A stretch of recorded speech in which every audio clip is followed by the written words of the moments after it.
इस वीडियो में हम 1971 की वॉर, बांग्लादेश की स्वतंत्रता व पीओके व बलूचिस्तान पर बात को सुनेंगे। मैं अपनी आवाज़ को भारतीय सेना की आवाज़ के रूप में कहूँगा। अगर इसमें मुझे किसी भी प्रकार की गलती हो जाए तो कृपया क्षमा करिएगा व पूरा इस वीडियो को सुनिएगा। धन्यवाद। मैं भारतीय सेना हूँ।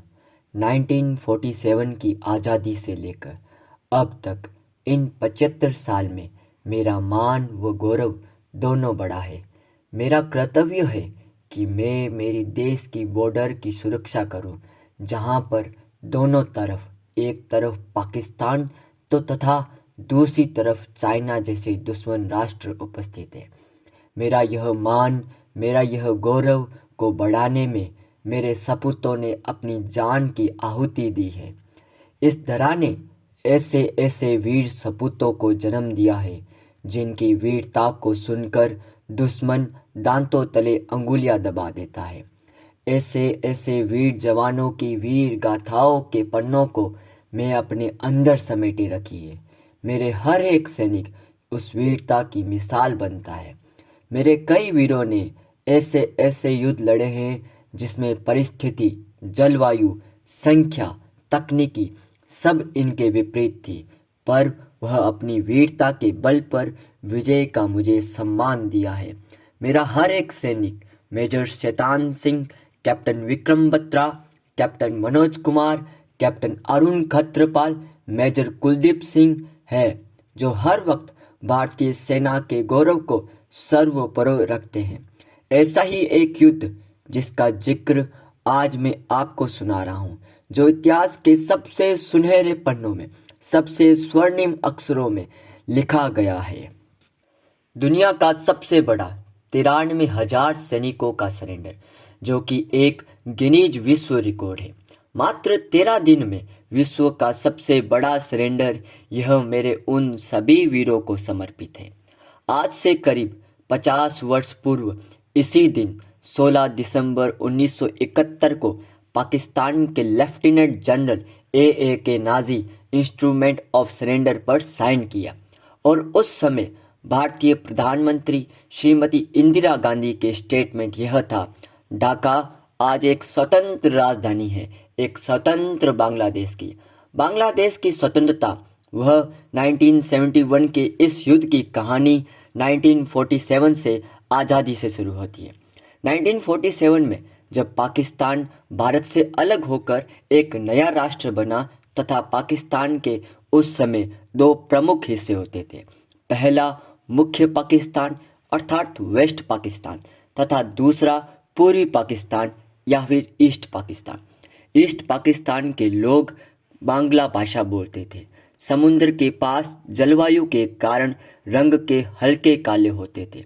पश्चिमी पाकिस्तान के लोग पूर्वी पाकिस्तान के लोगों को काला, छोटा, बोरना व अच्छा नहीं समझते थे, और इस कारण वे पूर्वी पाकिस्तान के साथ भेदभाव किया करते थे। सभी बड़े बड़े पद पर पश्चिमी पाकिस्तान के लोग थे, और पूर्वी पाकिस्तान को भी पश्चिमी पाकिस्तान से ही गवर्न किया जाता था, जबकि पूर्वी पाकिस्तान जनसंख्या व व्यापार में पश्चिमी पाकिस्तान से आगे था। पूर्वी पाकिस्तान में पाकिस्तान की कुल जनसंख्या का 60% हिस्सा था। पाकिस्तान के कुल व्यापार का 70% एक्सपोर्ट पूर्वी पाकिस्तान से होता था, परंतु फिर भी पश्चिमी पाकिस्तान पूर्वी पाकिस्तान पर अपनी ही जीडीपी का केवल 30% ही खर्च करता था, और वो भी भ्रष्टाचार में गायब हो जाता था। प्रारंभ में तो वेस्ट पाक ने बांग्ला भाषा को भी एक भाषा मानने से ही इनकार कर दिया, लेकिन लंबे विद्रोह के बाद अंत में 1956 को बांग्ला भाषा को मान्यता दी गई। 1970 के समय पूर्वी पाकिस्तान में प्रमुख राजनीतिक पार्टी थी अवामी लीग, जिसके नेता शेख मुजीबुर रहमान थे। अवामी लीग ने 1966 के समय 6 पॉइंट मूवमेंट चलाया, जिनमें उनकी 6 मांगे, जिनमें कुछ मांगे यह थी: पहला, फेडरल स्टेट; दूसरा, अलग मुद्रा तथा अलग व्यापार पॉलिसी; तीसरा, टैक्स पावर; और चौथा, अलग थल सेना तथा नवल सेना। ये प्रमुख मांग थी। 1969 में अयूब खान, जो कि एक सैन्य तानाशाह थे, ने सत्ता याह्या खान को सौंपी, जो खुद एक सैन्य तानाशाह था। याह्या खान ने नेशनल असेंबली इलेक्शन की घोषणा की और सीटों का बंटवारा जनसंख्या के आधार पर किया गया। वेस्ट पाकिस्तान में 138 सीटें तथा ईस्ट पाकिस्तान में 162 सीटें आवंटित हुई। बड़े शर्मनाक की बात यह है कि पाकिस्तान की आज़ादी के बाद यह पहला स्वतंत्र नेशनल असेंबली चुनाव था। वेस्ट पाकिस्तान की प्रमुख राजनीतिक पार्टी पीपीपी यानी पाकिस्तान पीपल पार्टी थी, जिनके नेता शेख जुल्फिकार भुट्टो थे, और ईस्ट पाकिस्तान की प्रमुख पार्टी अवामी लीग थी, जिनके नेता शेख मुजीबुर रहमान थे। चुनाव से पहले ईस्ट पाकिस्तान में दो बड़ी जलवायु समस्या घटित हुई। पहला बाढ़ और दूसरा मानसूनी चक्रवात तूफान भोला का आना। इनमें करीब 3 से 5 लाख बंगाली लोग की हानि हुई। ईस्ट पाकिस्तान में भयंकर तबाही के बाद भी वेस्ट पाकिस्तान की तरफ से किसी भी तरह की कोई राहत सामग्री नहीं मिली, न ही कोई रेस्क्यू टीम आई और न ही किसी खाने और पीने की सामग्री बांटी गई। बंगाली लोगों का गुस्सा सातवें आसमान पर था। उन्होंने अपना यह गुस्सा नेशनल असेंबली इलेक्शन में दिखाया, जहां एक तरफ ईस्ट पाकिस्तान की टोटल 162 सीटों में से शेख मुजीबुर रहमान की पार्टी को 160 सीटें मिली तथा वहीं जुल्फिकार अली भुट्टो की पार्टी को 131 सीटों में से 81 सीटें प्राप्त। चुनाव के परिणाम सामने आए। चुनाव के परिणामों के अनुसार अब पाकिस्तान में एक बांग्ला सरकार बनाएगा। वेस्ट पाकिस्तान के लोगों को यह बात सहन नहीं हुई और याह्या खान ने शेख मुजीबुर रहमान तथा जुल्फिकार अली भुट्टो दोनों को ही जेल में डाल दिया। शेख रहमान के जेल में कैद होते ही ईस्ट पाकिस्तान में बड़ा जन विद्रोह शुरू हो गया। बड़े बड़े आंदोलन शुरू हुए, बड़ी बड़ी रैलियां शुरू हुई और ईस्ट पाकिस्तान में अब अवामी लीग ने ईस्ट पाकिस्तान की सत्ता को अपने हाथ में लेने का प्रयास किया और 26 मार्च 1971 को अवामी लीग ने पाकिस्तान के साथ आज़ादी की घोषणा कर दी, जिसके जवाब में पाक आर्मी ने ऑपरेशन सर्च लाइट चलाया और अब शुरू हुआ ऐसा आतंक जिससे पूरी मानवता शर्मसार हो जाए। पाक आर्मी ने इस ऑपरेशन में मानवता व शर्म की सारे हदें पार कर दी और 30 लाख लोगों की हत्या तथा 3 से 4 लाख महिलाओं के साथ बलात्कार किया। कहीं कहीं पर पाक आर्मी ने एक दरिंदे जैसा व्यवहार किया। किसी महिला का बलात्कार उसी के पिता व पुत्रों व पुत्रियों के सामने तथा फिर पिता को मारकर उसे जबरन अपनी पुत्री के साथ बलात्कार पर मजबूर किया गया। ऑपरेशन सर्चलाइट, जिसका मकसद था बांग्लादेश के राष्ट्रवादी तथा पढ़े लिखे लोगों जो आज़ादी मांगते थे उन्हें ढूंढ ढूंढ कर मारना था, जिससे गरीब तबका कभी आज़ादी की मांग ना करे। परंतु ये आज़ादी की मांग और बढ़ने लगी। लाखों लोग बांग्लादेश को छोड़कर भारत आने लगे। भारत में शरणार्थियों की संख्या 1 करोड़ से भी ज़्यादा हो गई थी।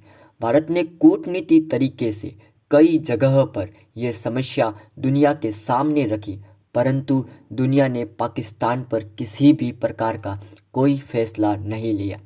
अब भारतीय प्रधानमंत्री श्रीमती इंदिरा गांधी ने जंग को चुना और अपने सेना प्रमुख श्री सैम मानेकशॉ को बुलाया और सैम को कहा, पाकिस्तान के साथ जंग चालू कर दो। भारत के सपूत श्री सैम मानेकशॉ ने इंदिरा गांधी को युद्ध करने से मना कर दिया और कहा, मैडम अभी जून चल रहा है, यह मानसून का समय है और पूरी पाकिस्तान की नदियाँ मानसून के समय एक भयंकर तूफान लाती है।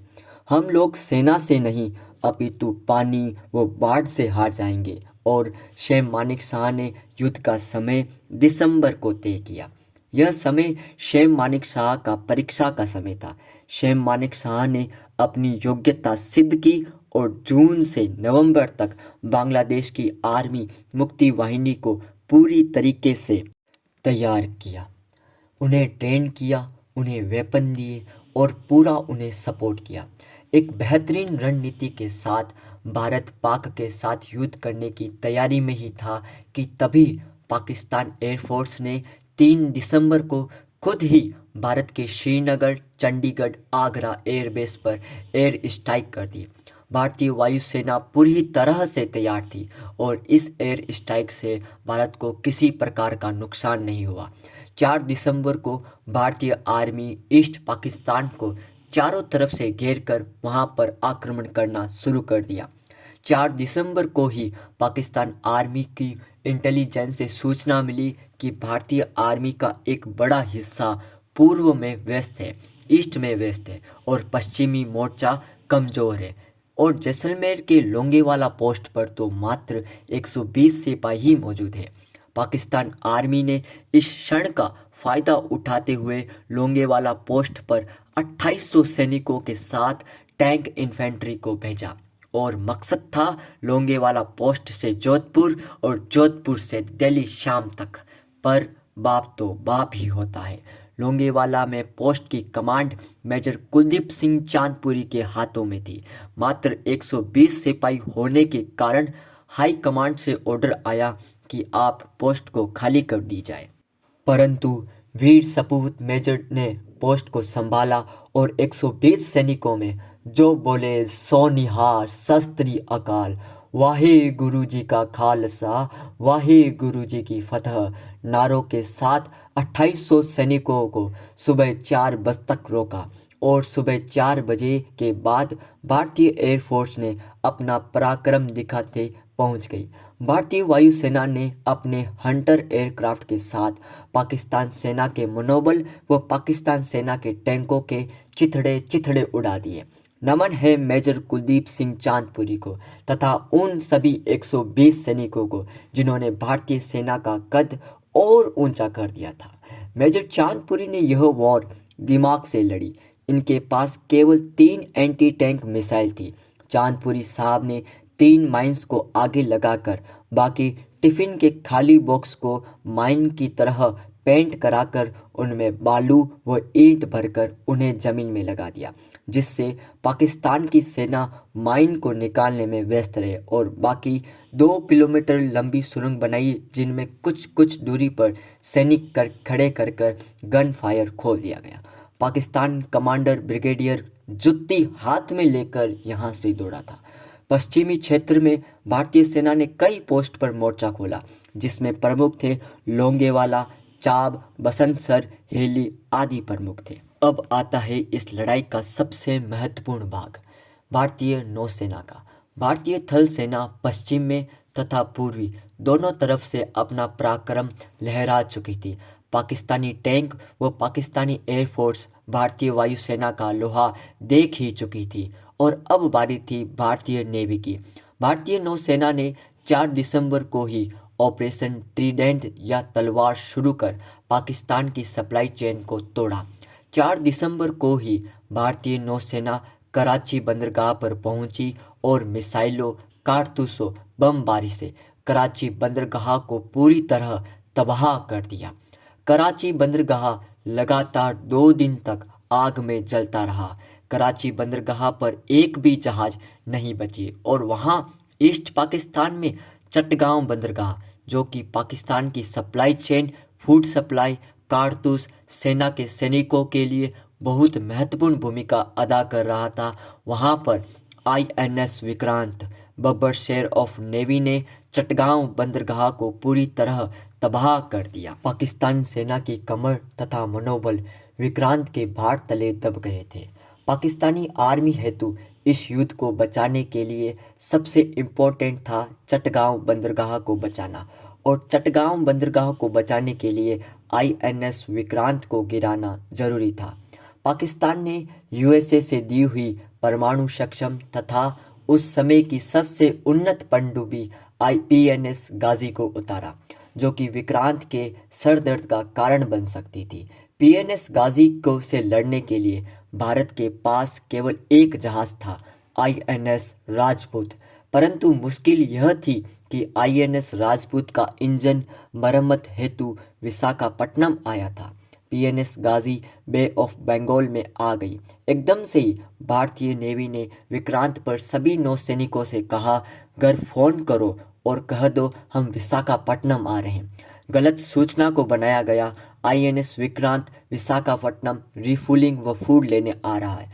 विशाखापट्टनम पर बंदरगाह को खाली कराए गए तथा बड़ी मात्रा में खाद्य सामग्री को इकट्ठा की गई ताकि यह लगे कि आईएनएस विक्रांत विशाखापट्टनम आ रहा है। पाकिस्तान के पास यह सूचना गई।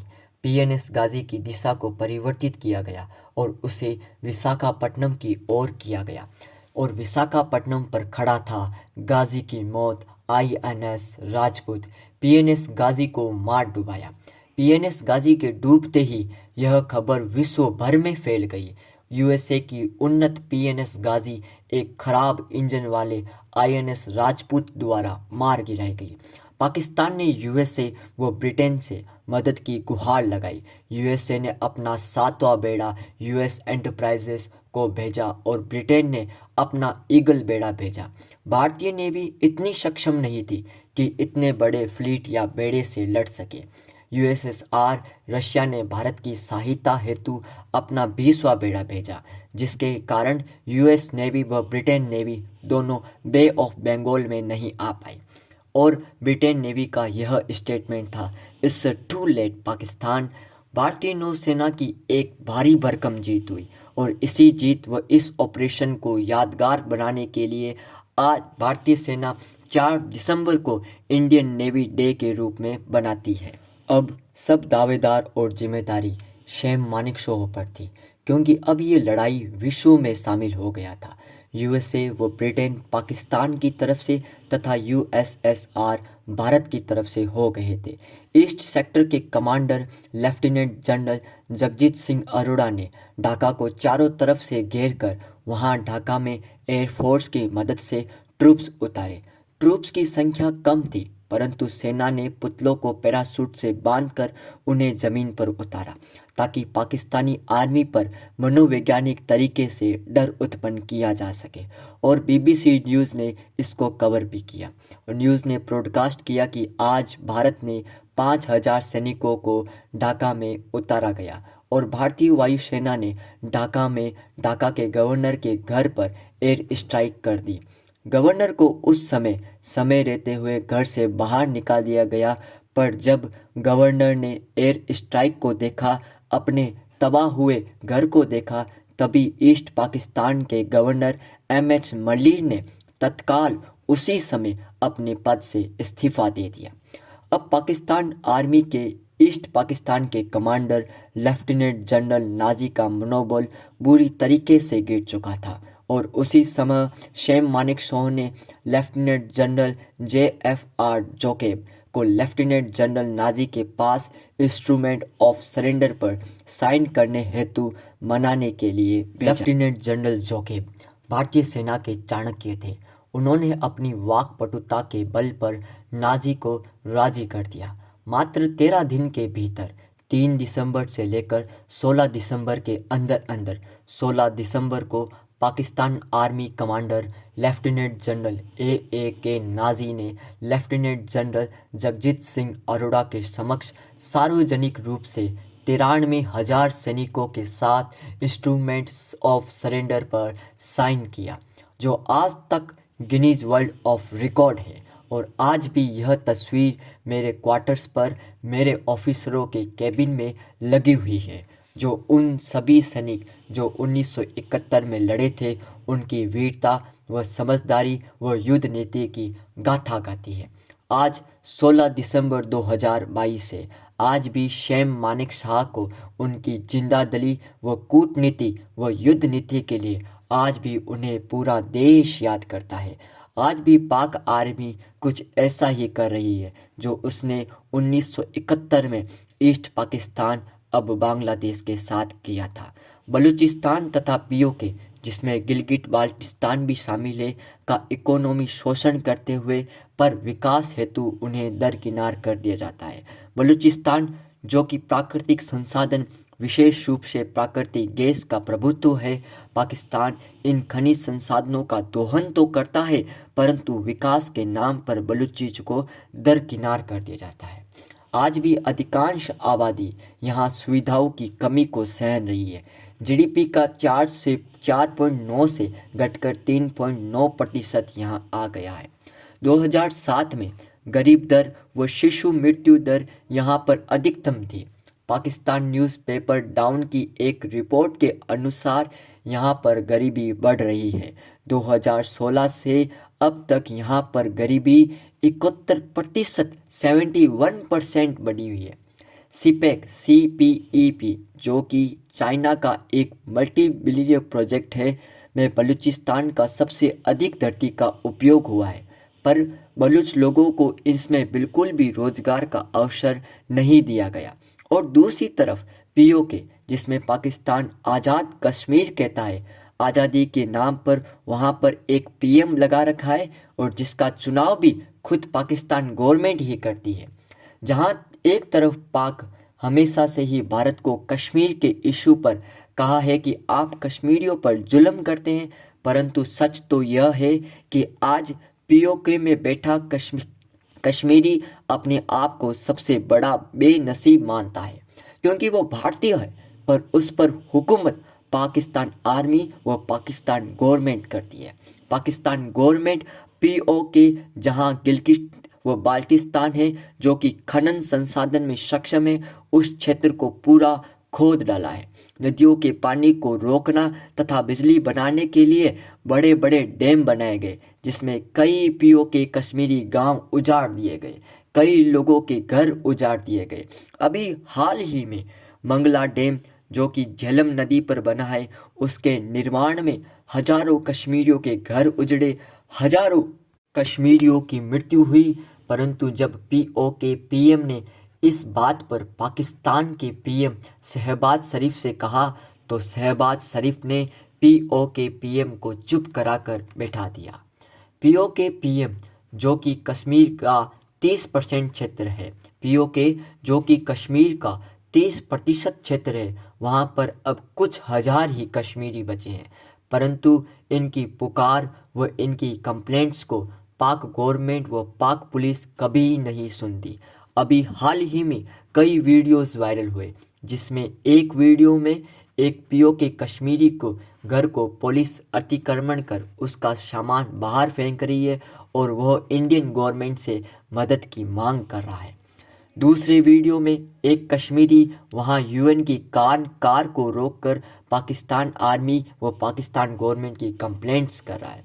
आए दिन वहां पर विद्रोह होते हैं, पर इंडियन गवर्नमेंट व पाक गवर्नमेंट दोनों इनकी नहीं सुनते।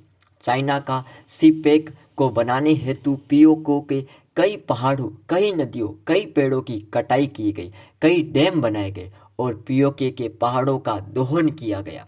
हमें इस पर अमल करना चाहिए। इंडियन गवर्नमेंट को POK पर अपना पक्ष कूटनीतिक रूप से विश्व के सामने रखना चाहिए और हमें भी, भारतीय जनता को भी और POK पर अपना ध्यान लगाना चाहिए।